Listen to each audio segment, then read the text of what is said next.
मेरे सभी दोस्तों को मेरा नमस्कार, जय हिंद और सत श्री अकाल। दोस्तों, भारतीय मूर्तिकारों की सीरीज को जारी रखते हुए आज की वीडियो में भी हम कुछ प्रमुख मूर्तिकार लेकर आए हैं। इसमें हैं अर्जुन प्रजापति, बीपी कर्माकर, सोमनाथ और वेद नारायण। दोस्तों, ये वीडियो उन सभी के लिए बहुत उपयोगी है जो टीजीटी, पीजीटी, डीएसएसबी, केवीएस और नेट जैसी परीक्षाओं की तैयारी कर रहे हैं। आज की वीडियो में आप सभी का स्वागत है। आज की वीडियो में पहले मूर्तिकार हैं अर्जुन प्रजापति। अर्जुन प्रजापति का जन्म 1956 ईस्वी में जयपुर में हुआ था। इसमें दो प्रश्न हो सकते हैं कि अर्जुन प्रजापति का जन्म कब हुआ, तो 1956 में, और कहाँ हुआ, तो जयपुर राजस्थान में। अगला है, अर्जुन प्रजापति एक मूर्तिकार के रूप में विख्यात हैं और इन्हें अंतर्राष्ट्रीय मूर्तिकार के रूप में किसने पहचान दिलाई? इनकी एक मूर्ति थी बनी ठनी, जिसके कारण इन्हें अंतर्राष्ट्रीय स्तर पर पहचान मिली। इन्होंने राजस्थान में संगमरमर, बलुआ प्रस्तर, मिट्टी तथा अन्य विभिन्न माध्यमों में मूर्ति शिल्प के कारण अर्जुन प्रजापति को ख्याति मिली। अर्जुन प्रजापति ने अर्जुन आर्ट्स की स्थापना की थी। अर्जुन आर्ट्स की स्थापना किसने की थी? तो अर्जुन प्रजापति ने। लोक कला को आधार मानकर अर्जुन प्रजापति ने कला सृजन किया। दोस्तों, अर्जुन प्रजापति ने किसको मानकर कला का सृजन किया था? तो लोक कला को आधार मानकर अर्जुन प्रजापति ने कला का सृजन किया। ये अर्जुन प्रजापति की प्रमुख कृति है बनी ठनी, जिसके कारण अर्जुन प्रजापति को विश्वविख्यात ख्याति प्राप्त हुई थी। अर्जुन प्रजापति की श्रेष्ठ कृति बनी ठनी ग्रामीण जीवन का एक अभिन्न अंग है, जिसमें घूंघट की पारदर्शिता अद्भुत है। अर्जुन प्रजापति भारत के ऐसे मूर्तिकार थे जो मात्र 20 मिनट में सामने बिठाकर उसका क्लोन तैयार कर देते थे। इसी के कारण अर्जुन प्रजापति को क्लोनिंग का महारथी का खिताब भी दिया गया। किसका खिताब? क्लोनिंग का महारथी कौन था? कई बार ये प्रश्न पूछा जाता है कि क्लोनिंग के महारथी का नाम बताइए, तो अर्जुन प्रजापति, या मिट्टी के जादूगर का नाम बताइए, तो अर्जुन प्रजापति। अगला है, इन्होंने मनीषा कोइराला, अमेरिका के राष्ट्रपति बिल क्लिंटन, पद्मश्री विश्व मोहन भट्ट आदि के क्लोन बनाए। 2008 में माटी मानस नाम से अर्जुन प्रजापति ने एक कला संग्रहालय बनाया, जिसमें देश के श्रेष्ठतम कला शिल्पों को संजोया गया है। दोस्तों, अर्जुन प्रजापति ने जो माटी मानस नामक संग्रहालय बनाया था, यह राजस्थान का प्रथम मूर्ति शिल्प संग्रहालय है। अर्जुन प्रजापति को 2010 में पद्मश्री सम्मान से सम्मानित किया गया और 12 नवंबर 2020 में कोरोना की महामारी के कारण अर्जुन प्रजापति का निधन जयपुर में हो गया। अगले कलाकार हैं बीपी कर्माकर। विनायक पांडुरंग कर्माकर, जिन्हें नाना साहब कर्माकर के नाम से भी जाना जाता है। कर्माकर का जन्म 1891 ईस्वी में सासवने ग्राम, अलीबाग, रायगढ़ जिला, महाराष्ट्र के किसान परिवार में हुआ था। कर्माकर गणेश प्रतिमाएं बनाते थे। विनायक पांडुरंग ने बालकाल में सर्वप्रथम मिट्टी से गणेश की सवारी मूषक का सृजन किया। गांव के मंदिर में विनायक ने भित्तिचित्र बनाए। British collector Otto Rothfeld सासवन आए और विनायक पांडुरंग द्वारा मंदिर में चित्रित छत्रपति शिवाजी का भित्तिचित्र देखा और उन्होंने छात्रवृत्ति देकर sir J school of art Mumbai में दाखिला कराया। कर्माकर को कला शिक्षा हेतु 1920-22 के मध्य royal academy of art London भेजा, जहां से आपने ब्राउन्स कास्टिंग का प्रशिक्षण लिया। विनायक पांडुरंग को छत्रपति शिवाजी की प्रतिमाओं के कारण विशेष प्रसिद्धि मिली है। मणिभवन, गांधी संग्रहालय में सुसज्जित महात्मा गांधी की कांस्य प्रतिमा तथा पुणे में आर्मी स्कूल में स्थापित 14 फीट ऊंची घोड़े पर बैठी छत्रपति शिवाजी की प्रतिमा महत्वपूर्ण है। विनायक पांडुरंग को 1962 में भारत सरकार द्वारा पद्मश्री से अलंकृत किया गया। पांडुरंग को 1964 में ललित कला अकादमी नई दिल्ली द्वारा कला रत्न फेलोशिप दिया गया। अगले कलाकार हैं सुब्रयालु धनपाल। सुब्रयालु धनपाल का जन्म 1919 ईस्वी में मलायापुर, चेन्नई में हुआ था। सुब्रयालु कपिलस्वरा मंदिर में अक्सर जाते थे। यहाँ उनको देवताओं के वाहन जैसे तोता, मोर, बकरी, हाथी, बैल आदि आपको बहुत आकर्षित करते थे। इनकी प्रारंभिक शिक्षा government college of arts and craft Chennai में चित्रकला से पूर्ण हुई। सुब्रयालु देवी प्रसाद और KCS फणिक्कर के कला निर्देशन में कला शिक्षा प्राप्त की और यहीं शिक्षक के रूप में कार्य किया। 1957 में सुब्रयालु को मूर्तिकला विभाग का अध्यक्ष नियुक्त किया गया। सुब्रयालु स्वस्फूर्ति मूर्तिकार थे। सुब्रयालु ने प्रारंभ में पल्लव व चोल कांस्य मूर्तियों को ग्राफिक माध्यम में अति संवेदनशील रेखांकन किए। सुब्रयालु ने सरल मुखाकृतियों का निर्माण विविध माध्यमों से जैसे कंक्रीट, प्लास्टर, कांस्य, टेराकोटा व धातु के साथ किया। इन्होंने छेदों के माध्यम से आकारों को जोड़ते हुए निर्माण पद्धति का प्रयोग किया। सुब्रयालु ने पल्लव मूर्तिकला प्रारंभ करते हुए रोडिन की कला से आत्मसात किया तथा हेनरी मूर की कला को समझा।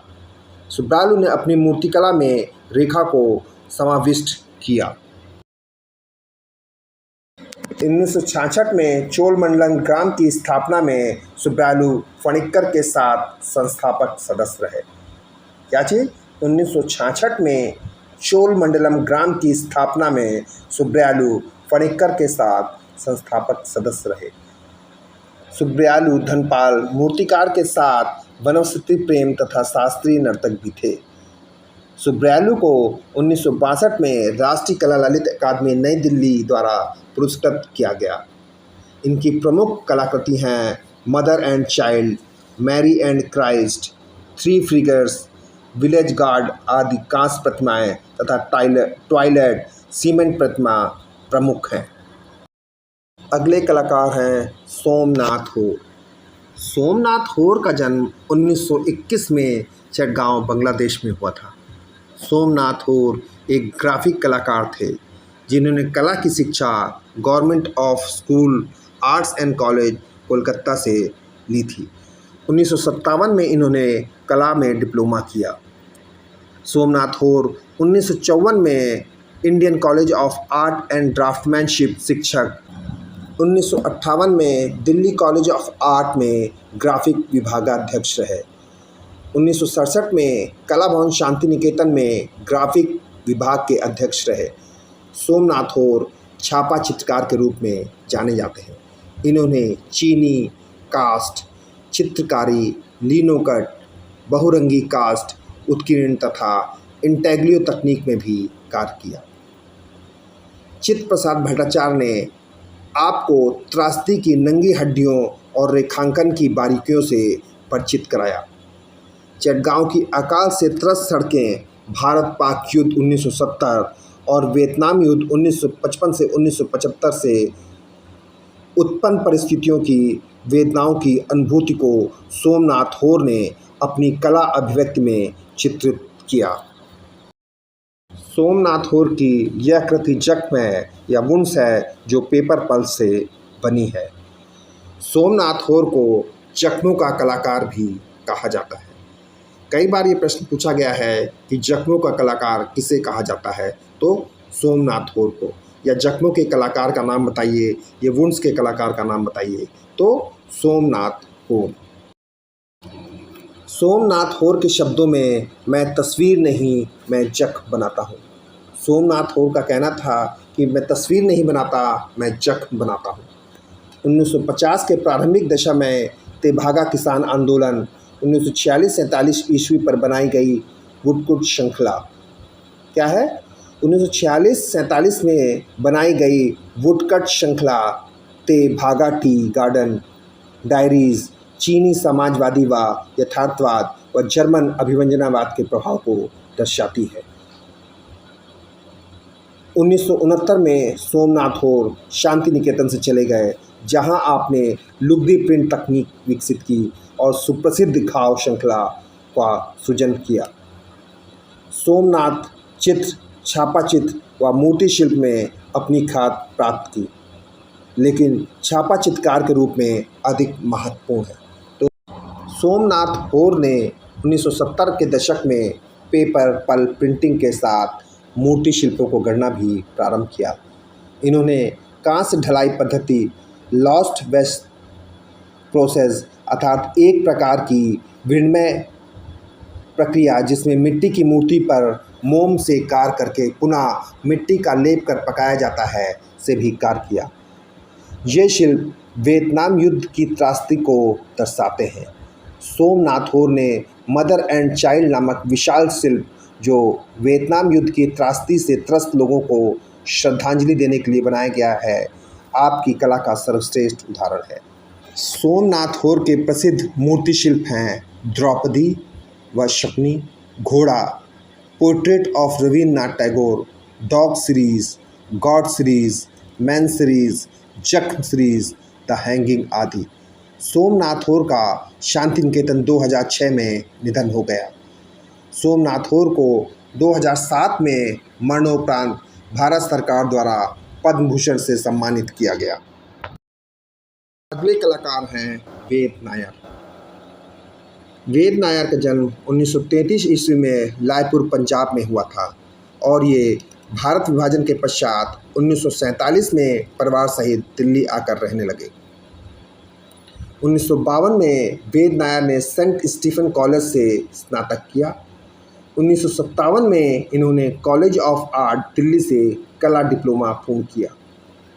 वेद नायर प्रकृति व मानव के संबंध प्रति सचेत होकर उपभोक्तावाद और संस्कृत वैश्वीकरण को एक विडंबनापूर्ण रूप में देखते हैं। प्रारंभ में वेद नायर चित्रकार थे, किंतु बाद में विभिन्न माध्यमों में कार्य किया। वेद नायर रेखांकन, चित्रकला, मूर्ति शिल्प तथा इंस्टॉलेशन स्थापत्य कला में कार्य किया। वेद नायर का कार्य विविध स्तरों से संबंध रखता है: उत्पत्ति, अंतरावलोकन व निजी अन्वेषण। इनमें एक आवश्यक तत्व फंतासी सदैव विद्यमान होते हैं, जिसमें भविष्य के सपने होते हैं, जैसे कल्पवृक्ष, नारी आकृति आदि। क्या है? जैसे कल्पवृक्ष, नारी आकृति आदि। वेद नायर कल्पवृक्ष की कल्पना में आप स्वर्ग के वृक्ष को देखने हैं, जो मानव की समस्त आवश्यकताओं को पूर्ण करने का सामर्थ्य रखता है। 1982 ईस्वी में वेद नायर ने इंस्टॉलेशन मैनकाइंड 2110 तथा मैनकाइंड 2110 के लिए अंतर्राष्ट्रीय प्रशस्ति प्रमाण पत्र प्रदान किया गया। इस समय वेद नायर नई दिल्ली में निवास कर कला सृजन का कार्य कर रहे हैं। आज के वीडियो में इतना ही। अगले वीडियो में हम फिर नए कलाकारों के साथ उपस्थित होंगे। दोस्तों, अगर आज की वीडियो में कुछ गलती हो गई हो तो इसके लिए मैं क्षमा प्रार्थी हूँ। मेरा ये वीडियो आपको कैसा लगा, इस बारे में आप अपनी राय ज़रूर दें। साथ ही अगर आपको किसी टॉपिक पे विशेष वीडियो चाहिए है तो उसके बारे में भी कमेंट्स में ज़रूर लिखें। धन्यवाद दोस्तों।